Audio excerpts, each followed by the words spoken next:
안녕하세요. 신학교 성도 여러분, 한 주간 잘 지내셨나요? 저는 오늘도 찬양 한 곡, 찬송가 한 곡을 나눔으로 우리 안에 은혜를 더 깊게 만들기 위해 두 찬송을 가져온 찬양 한 걸음의 진행자 이청봉 전도사입니다. 오늘로 이제 찬양 한 걸음도 종강인데요. 마지막까지도 이 찬양을 나눔을 통해 우리 안에 더 하나님의 크신 은혜와 사랑과 위로가 가득히 넘쳐나게 되기를 소망해 봅니다. 그래서 먼저 찬송가부터 좀 나눠보고 싶은데요. 오늘 제가 준비해온 찬송가는 우리가 많이 고백했었던 찬송가 405장 주의 친절한 팔에 안기세입니다. 이 시간에 이 찬양 좀 같이 나눠보면서 오늘 우리에게 주시는 그 하나님의 은혜를 같이 나누어 보고자 합니다. 먼저 찬양 같이 듣고 오도록 하겠습니다.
네, 찬송가 잘 듣고 오셨을까요? 저희가 정말 그동안 박수도 치고 많이 예배 안에서도 혼자서도 많이 부를 수 있었던 찬송가라고 생각이 되어지는데요. 지금부터 이 주의 친절한 팔에 안기세 이 찬송가에 담겨져 있는 이야기 제가 한번 나누어 보도록 하겠습니다. 여러분, 이 찬송을 작사 작곡하신 분은요 바로 앤서니 쇼월터라는 분이세요. 이분이 미국 분이신데 1858년 5월 1일 펜실베니아주에서 이렇게 태어나셨고 음악학교를 나와서 음악교사로 아이들을 지도하신 분이라고 해요. 지금이야 음악이 사실은 우리에게 굉장히 익숙한 문화지만 당시 미국에 있어서 음악은 부유층의 약간 그런 소유물이었다고 합니다. 그래서 교회에서 찬양에 대한 교육을 그 쇼월터는 실시를 했었는데 그때 이제 쇼얼터는 이렇게 여러 교회를 다니면서 음악 교사로서 뭐 악보 보는 법을 알려주기도 하고 뭐 찬양하는 법을 가르치기도 했었다고 합니다. 또한 그 쇼얼터는요, 단순히 음악 교사뿐만이 아니라 작가와 출판인으로서도 이렇게 활동을 했었다 그래요. 그래서 뭐 벤자민 인슬드라든지 아니면 조지 루트에게서 음악을 공부했고, 또 그렇게 공부를 통해서 130여 권의 음악 서적과 함께 뭐 여러 일들을 했는데, 그 음악 서적들이 출판되어진 어떤 판매되어진 기록을 보니 100만 부 이상을 기록했었다고 하더라고요. 이 앤서니 쇼얼터는요, 1880년도에 조지아주 돌턴에 있는 그 남부 음악학교 교장으로서도 활동을 했다고 합니다. 그리고 또 같은 해에 음악교사라는 잡지를 창간을 했는데, 이걸 얼마나 내냐? 20년간 간행을 했었다고 합니다. 그래서 그는 달턴에 있는 제일 장로교회 장로로 1924년에 삶을 마치게 되었다고 해요. 그런데 그에게 이 찬양을 만들게 된 주요 사건이 있었습니다. 23살에 결혼을 해서 조지아에 정착했던 쇼얼터는 1887년 어느 날 엘리바마에 있는 한 교회에 초청을 받아 이렇게 강의를 하고 집을 돌아오던 길에 있었습니다. 그런데 그 집을 돌아와서 집에 도착했는데 두 제자로부터 편지가 와 있었던 겁니다. 근데 그 편지의 내용이 무엇인가 하니까 제자 모두 갑작스럽게 아내를 잃고 슬픔에 잠겨 있었던 것이었던 거죠. 그들의 편지에는 사랑하는 아내를 잃고 너무나 힘들어하는 마음이 구구절절 쓰여져 있었다고 합니다. 그 편지를 본 쇼얼터는 고민했습니다. 어떻게 하면 그들을 위로할 수 있을까? 그렇게 쇼얼터는 기도하며 묵상을 하고 있었다고 해요. 그 묵상하고 기도하는 가운데 하나님께서는 그에게 신명기 33장 27절의 말씀을 주셨다고 합니다. 그 말씀이 이거죠. 영원하신 하나님이 내 처소가 되시니 그의 영원하신 팔이 내 아래에 있도다. 그가 내 앞에서 대적을 쫓으시며 멸하라 하시도다. 이 말씀, 그 말씀을 받음으로써 쇼얼턴은 생각했다고 해요. 주님의 능력 있는 팔만이 평안을 주시고 슬픔을 기쁨으로 바꿔주실 수 있으니 그 팔에 같이 안겨있자라고 이 시를 써서, 찬송시를 써서 그 제자들에게 보냈다고 합니다. 쇼얼터가 그 처음 만든 부분, 이 시는 사실 찬양 주의 친절한 팔에 안기세 후렴 부분의 가사였다고 해요. 그렇게 가사를 썼는데 그 가사를 썼지만 앞부분의 가사는 떠오르지 않았었고, 그 쇼얼터의 친구이자 유명한 찬송 작사가인 호프만 목사에게 편지를 써서 이야기합니다. 이 가사의 앞부분을 좀 써달라고 말이죠. 그래서 호프만 목사님은 그 찬양 주의 친절한 팔이 안기세의 3절까지 앞부분의 가사를 써 보내줍니다. 그렇게 완성된 가사를 받은 앤서니 쇼얼터는 바로 작곡에 들어갔고, 그렇게 만들어진 찬송가, 그게 바로 오늘 우리가 고백하고 있는 주의 친절한 팔에 안기세의 이 찬양인 것입니다. 여러분, 우리가 이 찬양의 가사, 또 이 찬양의 가사가 만들어진 이야기를 돌아보면서 한번 우리가 생각해 봐야 될 게 있습니다. 그게 뭐냐면 바로 이거죠. 우리 인생의 참된 보호자는 누구일까? 라는 것입니다. 다시요. 우리 인생의 참된 보호자는 누구일까? 최근 저는 아기를 키우면서 경험한 게 한 가지 있었습니다. 그건 뭐냐면 바로 이거죠. 아기는 아기 스스로 할 수 있는 것이 정말 많지 않다. 뭐 할 수 있는 걸 꼽는 게 더 편해요. 할 수 있는 게 뭐가 있을까요? 우는 거 할 수 있습니다. 오줌 싸는 거 할 수 있습니다. 침 흘리는 거 할 수 있습니다. 똥 싸는 거 할 수 있습니다. 하지만 그 외에 자기가 똥 싼 걸 치우는 거, 오줌 싼 걸 치우는 거, 침 흘리지 않는 거 못합니다. 예, 나머지는 이 아기가 제 손으로 통해서 그러한 것들이 해결되어져야 하죠. 그런데 참 신기한 게 저희 아기가 저의 손에 들려서 더러운 것들을 씻김 당하고 개운해지면 저에게 꼭 하는 게 하나 있거든요. 그게 뭔지 아십니까? 방긋 웃어주는 겁니다. 그냥 웃어줘요. 그런데 이 아이의 모습을 이렇게 놓고 보니까 우리랑 참 비슷한 것 같다는 생각이 들어요. 우리도 이 아이처럼 부모님의 손이 없이는 잘할 수 있는 게 없지 않나? 라는 거죠. 잘해보려고 하지만 넘어지고 좌절하는 게 우리들이지 않나? 인생길에서 어떤 일을 할 때, 어떤 사람과의 관계를 맺을 때 잘해보려고 하는데 넘어지고 좌절하는 게 우리들의 삶의 모습 아닌가? 그런데 그런 우리들에게 소망이 있다면 무엇일까요? 네, 저희 아기에게 저희 부모가, 저와 아내가 있는 것처럼 우리에게 부모 되시는 하나님이 있다는 것, 그것이 우리의 소망이 되지 않습니까? 시편 89편 13절에 보면은 주의 팔에는 능력이 있고 주의 손은 강하고 주의 오른손은 높으시다 라고 기록하고 있지요. 또 이사야서 51장 5절에서는 내 의가 가깝고 내 구원이 나갔은즉 내 팔이 만민을 심판하리니 섬들이 나를 앙망하여 내 팔에 의지하리라 라고 이사야 선지자는 고백하고 있습니다. 그 능력 있는 하나님의 팔에 안겨 있다면 우리는 어떤 위험도 어떤 인생길도 겁나지 않을 수 있다라는 것이죠. 하나님이야말로 우리에게 완전한 보호자가 되시고 또한 모든 문제의 해결책이 되어주심을 믿습니다. 사랑하는 신답교회 성도 여러분, 그런 하나님을 향해 우리가 할 수 있는 것은 무엇일까요? 네, 방긋 웃으며 감사하다는 표현을 하는 거 아닐까요?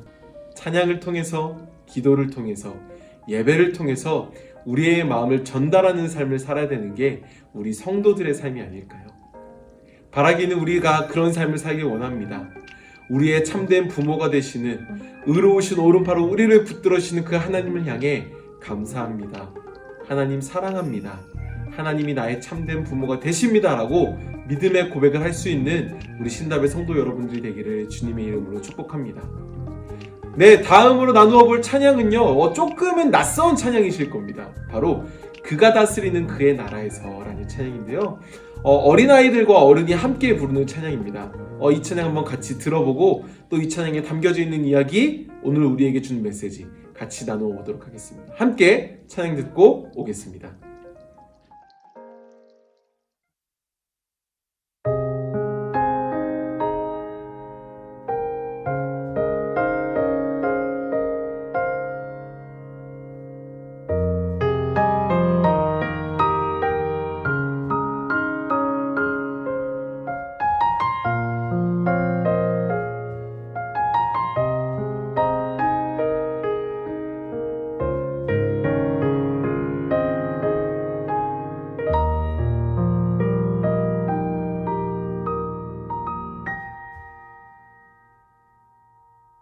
하나님 나라는 어떤 곳일까?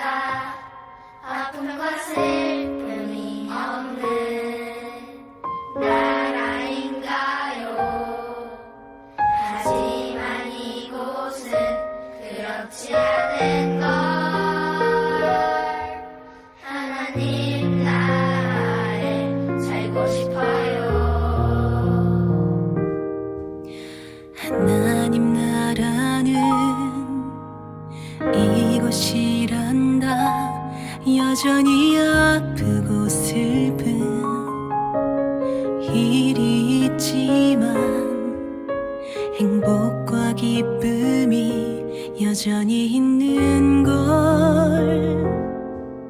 우리가 하늘과 땅의 통로야. 땅에서 하늘 뜻을 품고 사는 자들,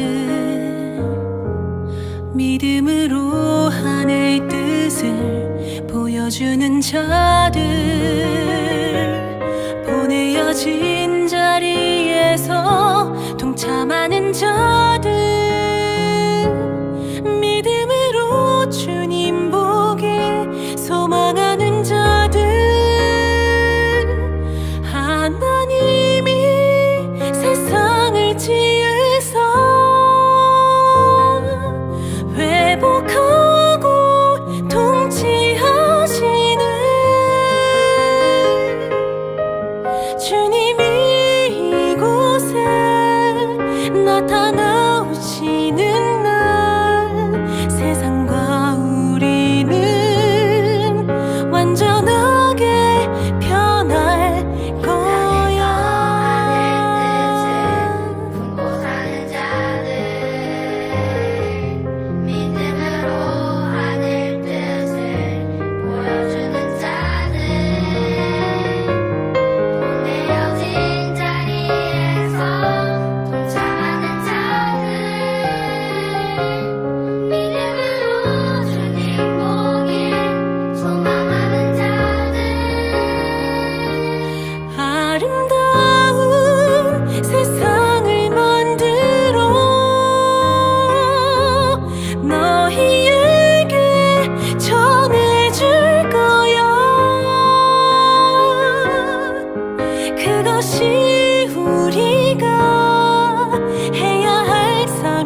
네, 찬양 잘 듣고 오셨을까요? 찬양이 참 따뜻하다고 저는 느껴집니다. 어린아이들의 목소리, 또 어른들의 목소리, 그 두 목소리가 하나가 되어 어우러지는 이 찬양, 참 추워지는 이 날씨 가운데 우리의 마음을 더 따뜻하게 만들어주는 찬양이 아닌가 생각이 됩니다. 지금부터 이 찬양, 그가 다스리는 그의 나라에서에 담겨져 있는 이야기 함께 나눠보도록 하겠습니다. 여러분, 이 찬양은요, 마커스 워십팀이 만든 건데 작곡은 송은정 씨가, 또 작사는 김준영 씨가 만든 찬양입니다. 사실 근데 이 찬양이 만들어지기 전에 이 송은정 씨는 이 디렉터였던 김준영 씨와 많은 고민을 했었다고 해요. 그 고민의 내용이 바로 이거죠. 이미 우리에게 임했지만 아직 도달하지 못한, 그래서 우리가 또 우리의 다음 세대가 함께 만들어갈 하나님의 나라가 어떤 모습일까? 그러한 나라는 어떻게 이루어질까를 기대하며 지금 이 땅을 살아가는 우리들이 바로 하늘과 땅의 통로다라는 것을 노래하고 싶었다라고 합니다. 그래서 그것을 음악적으로 가사로 어떻게 표현해야 될까 고민했었다고 해요. 그래서 그러한 고민이 담겨져 있는 찬양 가사가 오늘 우리가 들은 찬양 가사 가운데 나오는데 바로 이 가사예요. 아름다운 세상을 만들어 너희에게 전해줄 거야. 그것이 우리가 해야 될 사명인걸. 그가 다스리는 그의 나라에서. 이 가사가 사실 이 찬양의 핵심 메시지라고도 볼 수 있습니다. 그래서 한 에피소드를 얘기하는데요, 녹음이 끝났을 때의 에피소드를 이야기를 합니다. 녹음할 때를 돌아보면 마커스와 들로스 주니어, 그 어린아이들, 들로스 주니어들의 그 녹음날을 이렇게 다시 한번 떠올려 본다고 해요. 녹음을 마치고 나온 아이들은 너나 할 것 없이 이제 숙제가 마친 것 마냥 와 끝났다 라고 하면서 간식 먹기에 바빴다라고 합니다. 그래도 이제 같이 녹음을 했으니까 녹음한 것을 들어봐야 하니 아이들과 함께 간식을 먹으며 녹음한 찬양을 같이 틀어서 들어봤다고 해요. 그런데 그 순간 스피커에서 흘러나오는 녹음된 곡을 들으니 마냥 기쁜 것이 아니라 기쁨을 넘어서 흐르는 눈물을 참을 수가 없었다고 합니다. 그런데 왜 눈물이 났는가 하니까 이랬다고 해요. 어쩌면 지금은 뜻도 잘 모르고 불렀을 이 노래, 이 가사를 후에 이 아이들이 자라서 다시 듣게 되었을 때, 그땐 정말 우리가 믿음의 선배들 덕분에 아름다운 세상을 맞이했노라 라고 자랑스럽게 고백할 날이 오지 않을까. 그러한 날을 이 아이들이 맞이할 수 있지 않을까. 그때 이 아이들이 우리의 믿음을 이어서 그런 고백을 할 수 있을까? 라는 설레임과 기대 때문에 그런 어떤 감사의 눈물, 감격의 눈물이 이렇게 흐르게 되었다고 합니다. 그래서 우리의 삶은 여전히 아프고 슬픈 일들 투성이지만 그럼에도 불구하고 여전히 이곳은 하나님 나라임을 잊지 않고 살아가자 다짐하며 이 곡을 통해, 그리고 우리의 믿음의 선배님들에게는 감사와 위로를, 이 시대를 살아가는 우리에게는 거룩한 부담감과 격려를, 그리고 자라날 다음 세대들에게는 사랑과 희망을 전해줄 수 있었으면 좋겠다라는 마음이 이 찬양 가운데 담겨져 있었다라고 해요. 그래서 만들어진 찬양, 그래서 고백되어진, 어린아이들과 어른들이 함께 고백되어진 찬양이 바로 그가 다스리는 그의 나라에서였던 거죠. 여러분, 우리가 이 찬양의 가사, 그리고 이 찬양이 만들어진 스토리를 좀 생각해보면서 우리가 고민해봐야 될 게 한 가지 있습니다. 그게 뭐냐면 바로 이거죠. 우리는 다음 세대에게 무엇을 전달해주고 싶은 걸까? 라는 겁니다. 우리는 다음 세대에게 무엇을 전달해주고 싶은 걸까? 제가 지난 주일에 오후 설교 때 종교개혁자 칼빈의 이야기를 인용했었죠. 칼빈은 교회의 탁월함에 대해서 어디에서 나오는가를 말할 때 순결함에서 교회의 탁월함이 나온다라고 얘기를 합니다. 재정의 탄탄함, 성도의 수, 규모, 그런 것에 탁월함이 있지 않다고 말합니다. 교회의 순결함에 탁월함이 있다라고 칼빈은 분명히 얘기하죠. 그러면 순결함이란 무엇입니까? 정욕을 억누르는 것을 순결함이라고 하지 않습니다. 순결함이란 한 가지 목표에 온전히 맞추는 것을 순결함이라고 하죠. 그런 면에서 교회가 순결하다, 예수 그리스도의 몸된 교회가 순결하다는 것은 모든 목표를 하나님께로 맞추는 것, 그 모습이 순결한 모습이라 할 수 있을 겁니다. 그러면 여러분, 우리가 생각해 봐야 됩니다. 우리가 다음 세대에게 물려줘야 할 것이 있다면 무엇입니까? 네, 하나님을 향해 살아가는 믿음의 모습이 아닐까요? 탄탄한 재정을 물려주는 것에 목적을 두기보다는, 많은 성도들을 물려주는 것에 목적을 두기보다는 모든 상황과 환경 속에서 하나님을 바라볼 수 있는 순결함, 그 믿음을 물려주는 우리가 되어야 할 것입니다.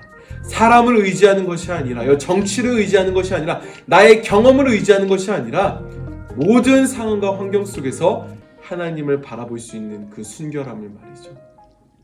사랑하는 신답교회 성도 여러분, 그 믿음의 순결함을 전해주는 우리가 되기를 소망합니다. 어려움이 찾아왔을 때 이곳저곳 사람을 의지하는 자가 되는 것이 아니라, 그런 사울 왕처럼 흔들리는 자가 되는 것이 아니라, 그런 무너지는 삶을 사는 것이 아니라, 담대히, 그리고 잠잠히, 그리고 온전히 하나님만 믿음으로 따라가는 귀하고 아름다운 이 시대의 성도가 우리가 되기를 주님의 이름으로 축복합니다. 네, 이상으로 찬양 한 걸음 시즌2 마치도록 하겠습니다. 다음 언젠가 다시 만날 그때까지 믿음을 지킴으로 순결한 성도로서 삶을 살아가는 우리 신답교회 성도 여러분들이 되기를, 그래서 다시 만났을 때에 하나님의 일하심을 기쁨으로 나누는 우리가 되기를 기대해 봅니다. 그 언젠가 다시 만날 그때까지 그 삶의 자리 가운데에서 승리를 경험하는 우리가 되길 소망하며 저는 물러가 보도록 하겠습니다. 감사합니다.